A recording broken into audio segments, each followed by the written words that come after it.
ஓம் கஜத்வஜாய வித்மகே சுக அஷ்டாக தீமகி தன்னோ புத பிரஜோதயாத். சிவஸ்ரீ ஜோதிடம் வியூவர்ஸ் எல்லாருக்கும் வணக்கம். ஸோ நம்ம ரெகுலராக எப்பயும் போல் இந்த மாத பலன்கள், அதாவது செப்டம்பர் மாத பலன்கள் பார்ப்போம்.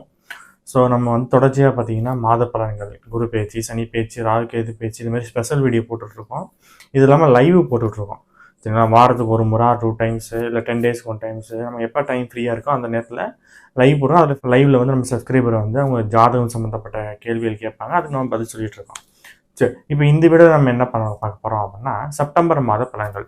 செப்டம்பர் மாதம் அப்படின்னா என்னென்னா ஆவணி மாதத்தில் பாதியும் புரட்டாசி மாதத்தில் பாதியும் வரும். இந்த புரட்டாசி மாதம் ரொம்ப விசேஷம். ஏன் அப்படின்னா இந்த புரட்டாசி விரதம், புரட்டாசியில் வந்து பார்த்தீங்கன்னா நிறைய பேர் வந்து பெருமாள் வழிபாடு பண்ணுவாங்க. அதுக்கு முக்கியமான காரணங்கள்லாம் இருக்குது. ஏன் புரட்டாசியில் வந்து அசைவம் சாப்பிடக்கூடாது அப்படின்னு முன்னோர்கள் சொல்லியிருக்காங்க அப்படின்னு விஷயங்கள்லாம் இருக்குது. ஸோ வந்து ஒன்றா பார்ப்போம். ஸோ முதல்ல இந்த மாதம் செப்டம்பர் மாதம் பார்த்தீங்கன்னா 5ஆம் தேதி பார்த்தீங்கன்னா மிலாடி நபி அண்டு ஓணம் பண்டிகை வருது. மிலாடி நபி ஓணம் பண்டிகை கொண்டாடும் அனைவருக்கும் சிவஸ்ரீ ஜோதிடம் சார்பாக அனைவருக்கும் வாழ்த்துக்கள். அதே மாதிரி 8ஆம் தேதி பார்த்தீங்கன்னா மகாலயபட்ச அமாவாசை.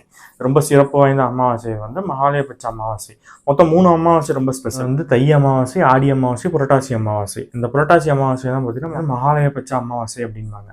இதுதான் ஒரு ஸ்பெஷல் என்ன இருக்குது அப்படிங்கிறத பார்ப்போம். நம்ம முன்னோர்கள் வந்து பித்ருலோகத்துலேருந்து புறப்படும் நாள் வந்து ஆடி அமாவாசை அப்படின்வாங்க. பூமிக்கு வந்து சேரும் நாள் வந்து பார்த்தீங்கன்னா புரட்டாசி அமாவாசை, அதாவது மகாலயபட்ச அமாவாசை அப்படின்வாங்க. மீண்டும் பித்ருலோகத்துக்கு செல்றது வந்து பார்த்தீங்கன்னா தை அமாவாசை அப்படின்வாங்க. ஸோ அந்த 3 அமாவாசை ரொம்ப முக்கியம். அதில் இந்த மகாலயபட்ச அமாவாசை அது புரட்டாசி மாதத்தில் வருது, ரொம்ப விசேஷம். உங்களோட இது ஸ்பெஷல் என்ன அப்படின்னா, சில பேர் வந்து திதி கொடுக்காம இருந்து திதி கொடுப்பாங்க. இப்போ வர மாதம் திதி கொடுக்க மாட்டாங்க, அந்த வருஷத்தில் வர திதி தான் கொடுப்பாங்க. சில பேர் அந்த வருஷ திதியை விட்டுருவாங்க. ஸோ அவங்க என்ன பண்ணுவாங்க, ஆடி அமாவாசை, தை அமாவாசை இப்படி இந்த அமாவாசையில் கொடுத்துட்ருப்பாங்க. சில பேர் இருக்காங்க பார்த்தீங்கன்னா எந்த டேட்டில் இறந்தாங்கன்னு தெரியாது, எந்த திதியில் இறந்தாங்கன்னு தெரியாது, அதாவது அவங்களுக்கு எதுவுமே தெரியாது, அவங்க இறந்த டீட்டெயிலே தெரியாது, முன்னோர்கள் வந்து இறந்த டீட்டெயிலே தெரியாது. அப்படிங்கிறவங்க வந்து இந்த மகாலயபட்ச அமாவாசை அன்னைக்கு அவங்கள நினச்சி மனசார நினச்சி திதி கொடுக்கலாம். தேதி திதி எதுவுமே தேவை கிடையாது. ஸோ இது ஒரு ஸ்பெஷல் இந்த அமாவாசையில். ஸோ இன்னொரு ஸ்பெஷல், ஏன் புரட்டாசியில் ஏன் விரதம் இருக்கிறாங்க? புரட்டாசி மாதம் என்பது பார்த்தீங்கன்னா பெருமாளுக்கு உகந்தது. ஏன் பெருமாளுக்கு உகந்தது அப்படின்னா, இந்த புரட்டாசி மாதம் தான் பார்த்தீங்கன்னா சூரியன் வந்து கன்னி வீட்டுக்கு வருவார். சூரியனும் கன்னி வீட்டில் இருப்பார், புதனும் கன்னி வீட்டில் இருப்பார். இந்த கன்னி வீட்டுக்கு அதிபதி யாருன்னா புதன்னா பெருமாள். ஸோ இப்போ அந்த இடத்துக்கு சூரியன் வரும்போது இந்த புரட்டாசி மாதம், ஸோ அந்த புரட்டாசி மாதம் ஏன் வந்து விரதம் இருக்கிறாங்க அப்படின்னா ஆன்மீக ரீதியான காரணங்கள் நிறைய உண்டு. ஏன் என்ன சொல்லுவாங்கன்னா, இந்த நம்ம பெருமாள் வந்து சைவ பெரியர், அதனால் வந்து அவருக்கு உகந்த மாதத்தில் அசைவம் சாப்பிடக்கூடாது அப்படின்பாங்க. இன்னொரு சயின்டிஃபிக் ரீசன் நம்ம முன்னோர்கள் சொன்ன காரணம் என்ன அப்படின்னா, இந்த புரட்டாசி மாதம் பார்த்தீங்கன்னா இந்த 2 காட்டான்னு சொல்லுவாங்களா, அந்த மாதிரி, அதாவது மழையும் இருக்கும், காற்றும் அடிக்கும், வெயிலும் அடிக்கும், எல்லாமே இருக்கும், மிக்சடாக இருக்கும் இந்த மாதம் ஃபுல்லாகவே. ஸோ இந்த மாதிரி மாதத்தில் அசைவ உணவு சாப்பிட்டோம் அப்படின்னா சீக்கிரம் ஜீரணமாகாது. ஸோ அதனால் என்ன பண்ணுவாங்கன்னா அசைவம் சாப்பிட வேணாம், அசைவம் சாப்பிடுங்க அப்படின்வாங்க. ஸ்பெஷலாக துளசி தீர்த்தம் குடிக்க சொல்லுவாங்க காலையில் வெறும் வயிற்றுல. ஏன்னா வந்து ஜீரணம் ஆகிறதுக்கு. எது காரணம்னா இந்த காலநிலை மாற்றத்துக்காக. ஏன்னா காற்று அடிக்கும், மழை பெய்யும், வெயில் அடிக்கும், எல்லாமே மிக்சடாக ஆகிறதுனால இந்த காரணம் தான் சொன்னாங்க. சரி, ஓகே, இதுதான் இந்த மாதத்துல சிறப்புகள். சரி, இப்போ நம்ம இந்த மாதம் கிரக நிலைகள் எப்படி இருக்குது அப்படின்னு பார்த்துருவோம். ஃபஸ்ட்டு குரு பகவான் வந்து மே மாதத்துலேருந்து இங்கே தான் பயணம் பண்ணிட்டு இருக்காரு. சுக்கிரன் வந்து பார்த்தீங்கன்னா 14ஆம் தேதி சிம்ம வீட்டுக்கு வந்துடுவார். அது வரைக்கும் கடக வீட்டில் இருப்பார். சூரியன் வந்து பார்த்தீங்கன்னா 15ஆம் தேதி வரைக்கும் சிம்ம வீட்டில் தான் இருப்பார். அதாவது ஆவணி மாதம் சொல்லக்கூடிய 15ஆம் தேதி வரைக்கும் சிம்ம வீட்டில் தான் இருப்பார். அதுக்கு பிறகு கன்னி வீட்டுக்கு வந்துடுவார் சூரியன். அதாவது புரட்டாசி மாதத்தில் சூரியன் வந்து கன்னி வீட்டில் இருப்பார். புதன் வந்து பார்த்தீங்கன்னா 15ஆம் தேதி வரைக்கும் இங்கே தான் இருப்பார், சிம்ம வீட்டில் தான் இருப்பார். 15க்கு பிறகு கன்னி வீட்டுக்கு வந்துடுவார் அவரும். இந்த வீட்டில் அவர் ஆட்சி மூலத்திரிகான உச்சம். அப்போ புதனுக்கு ரொம்ப ஸ்பெஷலான வீடு, ஆட்சி உச்சம் மூலத்திரிகான வீடு அது. அப்புறம் செவ்வாய் பகவான் வந்து 13ஆம் தேதி வரைக்கும் கன்னி வீட்டில் இருப்பார். 13ஆம் தேதிக்கு பிறகு துலாம் வீட்டுக்கு வந்துடுவார். ஆல்ரெடி ராகு வந்து கும்ப வீட்டில் பயணம் பண்ணிட்டு இருக்காரு. சனி வந்து மீனத்தில் இருக்காரு. இவர் வந்து வக்ர நிலையில் இருக்கார். சனி வந்து வக்ரம் பெற்று இருக்கிறார், வக்ரத்தில் இருக்கிறார் சனி பகவான். ஸோ இதான் இந்த மாதத்தோட கிரக நிலைகள். ஸோ நம்ம மாத பலன்களை போவோம். ஒவ்வொரு ராசிக்கும் தனித்தனியாக 12 ராசிக்கும் தனித்தனியாக வீடியோ பார்ப்போம். ஸோ தொடர்ந்து சப்போர்ட் பண்ணுங்கள்.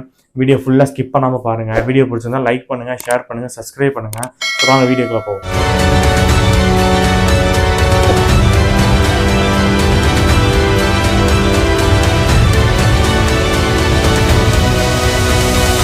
இப்போ நம்ம சிம்ம ராசியை பார்ப்போம். சிம்ம ராசிக்கு இந்த செப்டம்பர் மாதம் எப்படி இருக்கும் அப்படின்னு நம்ம ஏற்கனவே சொல்லியிருப்போம். அஷ்டம சனி நினைச்சு பயப்படக்கூடாது அப்படின்னு. ஏன்னா சிம்ம ராசிக்காரங்க என்னன்னா இந்த ஒரு கிரகத்தை மட்டுமே தான் பார்த்துட்ருக்காங்க, மற்ற கிரகத்தையே பார்க்கறது கிடையாது. எப்பவுமே 9 கிரகமும் வேலை செய்யும், ஒரு கிரகம் மட்டும் வேலை செஞ்சுட்டு இருக்காரு. அஷ்டம சனி மட்டுமே தான் பார்த்துட்டு இருக்காங்க. இப்போ இந்த மாதத்தில் 15ஆம் தேதி வரைக்கும் ராசியிலே இருக்கிறாரு. அதுக்கப்புறம் 2ஆம் இடத்துக்கு போறாரு. இது ஒன்னே போதும் உங்களுக்கு, மற்ற எதுவுமே தேவையே கிடையாது. இந்த ராசிநாதன் ஒருத்தரே நல்லா இருந்துட்டாலே மற்ற யாரையும் பார்க்க வேண்டாம். இந்த சிம்ம ராசிக்கு சூரியன் 15ஆம் தேதி வரைக்கும் இருப்பார் ராசியில். அதுக்கப்புறம் 2ஆம் இடத்துக்கு போயிடுவார், தனஸ்தானத்துக்கு போயிடுவார். அப்போ பிரச்சனை கிடையாது. செப்டம்பர் மாதத்தில் எதுவுமே கவலைப்பட வேண்டாம். போன மாதமே சொல்லியிருப்பேன், சிம்ம ராசிக்காரன் நிறைய பேருக்கு லைஃப்பில் ஒரு டேர்னிங் பாயிண்ட் வரப்போகுது அப்படின்னு. ஏன்னா ராசியில் ராசிநாதன் வந்தார், இந்த நேரத்தில் லாபஸ்தானத்தில் வர குரு இருந்தார். அதனால சொல்லியிருந்தோம் உங்களுக்கு ஒரு டேர்னிங் பாயிண்ட் லைஃப்பில் வரப்போகுது அப்படின்னு சொல்லியிருந்தோம்.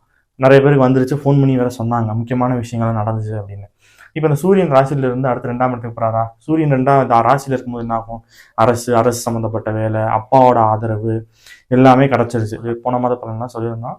அப்பாவோட ஆதரவு கிடைக்கிறது, அப்பாவோட தொழில் செய்கிறது, அப்பா மூலயமா நல்ல வருமானம் வர்றது, அப்பாவோட ஆதரவு கிடைக்கிறது, அரசியலில் பதவி கிடைக்கிறது, அரசாங்கத்தில் பதவி கிடைக்கிறது, அரசாங்க வேலை கிடைக்கிறது, இதெல்லாம் கிடைச்சது நிறைய பேருக்கு சிம்மராசிக்காரங்களுக்கு. இப்போ அடுத்து பார்த்தீங்கன்னா சூரியன் 2ஆம் இடத்துக்கு போறாரா? இந்த 2ஆம் இடத்துக்கு போனாலும் அதே யோகம் திரும்ப கிடைக்கும். ஒரு சில பேர் கிடைக்காம இருக்கு. நான் சொன்ன விஷயங்கள்லாம் கிடைக்காம இருந்துச்சுன்னா இந்த சூரியன் திரும்ப இங்கே துலாம் வீட்டுக்கு போகிறதுக்குள்ள கிடச்சிடும். ஏன்னா 2ஆம் இடத்துலேயே சூரியன் இருக்கலாம் உங்களுக்கு. ராசிநாதன் 2ஆம் இடத்துல இருக்கும்போது மைண்ட் எப்பவுமே பணம் சம்பாதிக்கிறது நோக்கமாக இருக்கும். இதுலடா ஒரு 10 ரூபா சம்பாதிப்போம், 20 ரூபா சம்பாதிப்போம், பணம் சம்பாதிக்கல மைண்டடாக இருப்பீங்க. பத்தாவது அங்கே 2ஆம் அதிபதியும் வேறு அங்கேயே இருக்கிறார், புதனும் வேறு அங்கேயே இருக்கிறார். இப்போ புதனும் இருந்து சூரியனும் இருந்து சொல்ல வேணும், 2ஆம் இடம் தனஸ்தானத்தை வலுப்படுத்துறாங்க. அப்போ பணத்துக்கு பிரச்சனை கிடையாது. இந்த மாசத்துல பணத்துக்கு தட்டுப்பாடே கிடையாது. ஏன்னா 2ஆம் அதிபதி ஆட்சி உச்சமாயிட்டிருக்காரு, உங்க ராசிநாதனோட வேற சேர்றார். ஸோ அப்போ பணத்துக்கு எந்த பிரச்சனையும் கிடையாது. இந்த ராசியில சுக்கிரன் கேது இணைவு இருக்கு. இது எப்படி இருக்கும் அப்படின்னா ஒரு 70% ஓகே, 30% கொஞ்சம் டிராபேக் தான். அது 30% கடைசி சொல்றேன். சுக்கிரன் கேது காம்பினேஷன் எப்பயுமே பார்த்தீங்கன்னா சுகத்தை கொடுக்கும், அதே மாதிரி பண வரவை கொடுக்கும். அப்போ ஏற்கனவே 2ஆம் இடம் நல்லா இருக்கு, அப்போ பணத்துக்கு பிரச்சனை கிடையாது சுக்கிரன் கேது இணைவினால. அதே நேரத்தில் சுகங்கள் நல்லா இருக்கும். சுக்கிரன் ராசியில் இருக்கும்போது கேதுவோட சேரும் போது சுகங்கள், இதுக்கு முன்னாடி ஏதாவது டிசிஷன் எடுக்க முடியாமல் குழப்பத்தில் இருந்திருப்பீங்க, ஏதாவது முடிவு எடுக்க தெரியாமல் திணறிட்டு இருந்தீங்கன்னா இப்போ கரெக்டாக டிசிஷன் எடுப்பீங்க. ராசிநாதன் நல்லா இருக்காரு. அப்போ இது ஒரு பாசிட்டிவ்ஸ் இந்த மாசத்துல சிம்ம ராசிக்கு. பொதுவாக சுக்கிரன் நல்லவர் கிடையாது சிம்ம ராசிக்கு, 3 கூடிய மாரகாதிபதினு சொல்றது. இருந்தாலும் இது வந்து கோச்சாரத்தில் வரும்போது அந்த அளவுக்கு எஃபெக்ட் கொடுக்காது. லக்னத்தில் சுக்கிரன் வரும்போது நீங்களே அழகா இருப்பீங்க. சிம்மராசிக்காரவங்க பொதுவாக இந்த மாதத்துல பாருங்க நல்லா அழகா இருப்பாங்க, நல்லா கலகலன்னு பேசுவாங்க. ஏன்னா வாக்குஸ்தானத்துல புதன் ஆட்சி உச்சம் பெறாரு. அப்போ நல்லா பேசுறது, நல்லா அழகா இருப்பீங்க. உங்களை நல்லா நீங்கள் ப்ரொஜெக்ட் பண்ணிப்பீங்க, அடுத்தவங்க முன்னாடி ப்ரெசென்ட் பண்ணிப்பீங்க. உங்களை வந்து அடுத்தவங்க முன்னாடி நல்ல விதத்தில் ப்ரெசென்ட் பண்ணிப்பீங்க. ஸோ இவ்வளோ இந்த விஷயங்கள்லாம் நடக்கும். ஏதாவது வேலை சம்மந்தப்பட்ட விஷயத்தில் உங்களுக்கு பிரச்சனை இருக்குதுன்னா சால்வ் ஆயிரும். ஏன்னா வந்து சூரியன் நல்லா இருக்கிறார், லக்னாதிபதி நல்லா இருக்கிறது. அடுத்தவங்களுக்கு 3ல் செவ்வாய் இருக்கலாமா? பொதுவாக 3ஆம் இடம் வருது விஜய வீரியஸ்தானம், அந்த இடத்துல செவ்வாய் இருக்கலாம். செவ்வாய் வந்து ஒரு போர் கிரகம், 3ல் இருக்கலாம். உங்களுக்கு இந்த செவ்வாய் திரும்ப 9ஆம் இடத்தையும் பார்க்குறாரு. இந்த இடத்த அதிபதியும் அவர் தான். 9ஆம் இடத்தையும் செவ்வாய் பார்க்குறாரு, 10ஆம் இடத்தையும் செவ்வாய் பார்க்குறாரு, 6ஆம் இடத்தையும் செவ்வாய் பார்க்குறாரு. 6ஆம் இடம்ங்கிறது சர்வீஸ் சொல்றது, 6ஆம் இடம் கடன் வம்பு வழக்க சொல்றது. அப்போ ஏதாவது வம்பு வழக்கு நடந்துகிட்டு இருக்குன்னா உங்க சுய முயற்சியால் ஜெயிச்சிருவீங்க. சுய முயற்சி ஸ்தானம் 3. அப்போ அங்கே செவ்வாய் வந்து கரெக்டாக 6ஆம் இடத்தை பார்க்கும்போது உங்கள் சுய முயற்சினால ஏதாவது பிரச்சனை இருக்குன்னா அதை சால்வ் பண்ணிடுவீங்க. ஒன்று. அதே மாதிரி 9ஆம் இடத்தை செவ்வாய் அந்த வீட்டு அதிபதியை பார்க்குறாரு. அப்போ அப்பாவுக்கு யோகம். ஏன்னா 9ஆம் இடம் தான் அப்பா ஸ்தானம். அந்த இடத்த அந்த வீட்டு அதிபதியை பார்க்குறாரா, அப்போ அப்பாவுக்கு யோகம். அப்பாவுக்கு ஏதோ ஒரு இன்க்ரிமெண்ட், அப்பாவுக்கு வருமானம் நல்லா இருக்கிறது, அப்பாவுக்கு தொழில் நல்லா இருக்கிறது, இல்லை அப்பா மூலியமா உங்களுக்கு ஏதாவது பாசிட்டிவ் நிறைய விஷயம் கிடைக்கும். ஆல்ரெடி சூரியன் வச்சு சொன்னேன். இப்போ 9ஆம் இடத்தை வச்சு உங்களுக்கு அந்த பாசிட்டிவ் இருக்கு. ஸோ அதை பற்றி எந்த கவலையும் கிடையாது. நான் சொன்ன விஷயத்துல நன்மைகள் தான், டிராபேக் கிடையாது. இந்த செவ்வாய் 10ஆம் இடத்தை பார்க்குறாரு இல்லையா, அப்போ என்ன நடக்கும்? செவ்வாய் சம்மந்தப்பட்ட தொழில் செய்கிறவங்களுக்கும் யோகம். செவ்வாய் சம்மந்தப்பட்ட தொழில் பூமி சம்மந்தப்பட்ட தொழில், real estate, construction, EB, motor, இது மாதிரி செங்கக்கலவை, இது மாதிரி விஷயங்களுக்குலாம் செவ்வாய் வருவார். அப்போ சிம்மராசிக்காரங்க இது சம்மந்தப்பட்ட தொழில் செஞ்சுட்டு இருந்தாங்க அப்படின்னா நகைக்கு ஒரு வகைக்கு எடுத்துக்கலாம். ஏன்னா உங்களுக்கு சூரியனும் நல்லா இருக்கு, குரு நகைக்கு எப்பவுமே சூரியன் குரு வருவாங்க. அப்போ சுக்கிரன் வேற ராசியில் இருக்கிற வெள்ளி பொருட்கள்னு சொல்றது. அப்போ நகை சம்மந்தப்பட்ட வியாபாரம் செய்கிறவங்களுக்கு இந்த மாதம் யோகம் தான். வருமானத்துக்கு பிரச்சனையே கிடையாது. யோகக்காரங்கள்லாம் உங்களுக்கு நல்ல இடத்த பார்க்குறாங்க. நீங்கள் இந்த ஒரே ஒரு கிரகத்தை மட்டும் பார்த்துக்கிட்டே இருக்கீங்க, சனியை மட்டும் பார்த்துட்டே இருக்கீங்க. ஏன் அஷ்டம சனி என்ன ஆகும்னா சின்ன கெட்ட பேர் வரும் பழக்க வழக்கத்தினால. நான் ஏற்கனவே சொல்லியிருப்பேன், ராசியில் கேது 7ல் ராகு இருக்கும்போது பழக்க வழக்கத்தினால சின்ன கெட்ட பேர் வரும். புதுசாக ஒருத்தவங்க வருவாங்க, அவங்களால சில கெட்ட பேர் வர்றது, இது கொஞ்சம் பார்த்துக்கணும். 8ல் சனி வரும்போது சின்னதாக கையில் காலில் அடிபடும். ஸோ இது மட்டும்தான், மற்றபடி வேறு யோகம், மற்றபடி வேறு எந்த ப்ராப்ளமும் கிடையாது. 7ல் ராகு இருக்கிறாரு, குரு பார்வையில் இருக்கிறாரு. அப்போ திருமணம் ஆயிரும். எல்லாரும் சொல்லியிருப்பாங்க அஷ்டம சனியில் திருமணம் பண்ணக்கூடாதுன்னு. ஆனால் 7ஆம் இடத்துக்கு குரு பார்வை இருக்குல்ல, கலப்பு திருமணம் நடக்கும். அதாவது காதல் திருமணம் நிறைய பேருக்கு நடக்கும். ஏன்னா ராசியில் கேது 7ல் ராகு இருக்கும்போது காதல் திருமணம் நடக்கும். அது குரு பார்வையில் இருக்கும்போது சக்ஸஸும் ஆகும். இந்த குரு உங்களுக்கு 5ஆம் இடத்தையும் வேற பார்க்குறாரு. அப்போ சிம்ம ராசிக்காரங்களுக்கும் பட்டம் பதவி எல்லாம் தேடி வரும். எப்போ அப்படின்னா இந்த குரு வந்து கடகத்துக்கு போகிறதுக்குள்ள ஒரு நல்ல பட்டம் பதவி, ஒரு ப்ரொமோஷன் இதெல்லாமே கிடைச்சிடும். இவர் உங்களுக்கு 3ஆம் இடத்தையும் வேற பார்க்குறாரு. அப்போ இது எல்லாமே உங்கள் சுய முயற்சியில் நடக்கும். மேரேஜ் இருந்தாலும் சரி, நான் சொன்ன ப்ரொமோஷன் எல்லாம் உங்களோட உழைப்புனால எல்லாமே உங்களுக்கு கிடைக்கும் அப்படின்னு சொல்லலாம். இப்போ 11 குரு, இது ஒன்றும் மிகப்பெரிய யோகம் உங்களை காப்பாற்ற வந்திருக்குன்னு நம்ம குரு பயிற்சியிலே சொன்னோம். ராகுகேது பயிற்சி, சனி பயிற்சி கொஞ்சம் சுமாராக இருந்தாலும் இந்த குரு பயிற்சியில் உங்களை காப்பாற்ற போதுங்க. குரு பயிற்சி வீடியோ டீட்டெயிலாக செஞ்சுப்போம் பாருங்க. 11ஆம் இடம் வெற்றி ஸ்தானத்தில் குரு வந்து திரும்ப உங்களுக்கு 5ஆம் இடத்தை பார்க்குறாரு, 3ஆம் இடம் 7ஆம் இடத்தை பார்க்குறாரு. அப்போ அற்புதம், இது ஒன்று யோகம். அப்போ சிம்மராசிக்காரங்களுக்கு அஷ்டம சனி ஒன்று மட்டும் பார்க்காம இவ்வளோ கிரகங்கள் நல்ல விஷயங்கள் செய்யுது, அதை பார்க்கணும். சரி, இப்போ என்ன நெகட்டிவ் இருக்குது அப்படின்னா, இந்த நான் சொன்ன 2ஆம் இடத்துல சூரியன் புதன் இருக்கும்போது கண் பிரச்சனை, கண் சம்மந்தப்பட்ட பிரச்சனைகள் வரல. முக்கியமாக வலது கண்ணில் ஏதாவது சின்ன தொந்தரவு வரும், அதுக்கு ஏதாவது போய் ட்ரீட்மெண்ட் எடுக்கிற மாதிரி வரும், இல்லை கண்ணாடி போடுற மாதிரி வரும், பல்லில் ஏதாவது கம்ப்ளைண்ட் வர்றது, இது மாதிரி விஷயங்கள் இருக்குது. அதே மாதிரி இஎன்டி சம்மந்தப்பட்ட ப்ராப்ளம் வரும். ஏன்னா செவ்வாய் 3ஆம் இடத்துல இருக்கிறாரு. செவ்வாய் 3ஆம் இடத்துல இருக்கும்போது இஎன்டி சம்மந்தப்பட்ட ப்ராப்ளம் வருது. ராசியில் சுக்கிரனுக்கு எதிர்க்கணும். பாசிட்டிவ் சொல்கிறேன். நெகட்டிவ் என்னன்னா, லக்ஸரியாக போய் செலவு பண்ணிடுவீங்க, ஆடம்பர செலவு பண்ணிடுவீங்க, தேவையில்லாத செலவு பண்ணிடுவீங்க.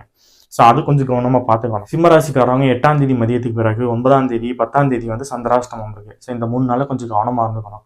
அதுலேயும் சந்திராஷ்டமம் வந்து இந்த 12ஆம் அதிபதி 8ஆம் இடத்துக்கு போகும்போது சனியோட வேற சேர்றாரு. அப்போ அந்த சந்திராஷ்டமம் நடக்கிற நெருங்கிய ரிலேஷன்ஷிப் கூட உங்களுக்கு பிரச்சனை வர்றது, சண்டை வர்றது, கையில் கடை அடிபடுறதுலாம் இருக்குது.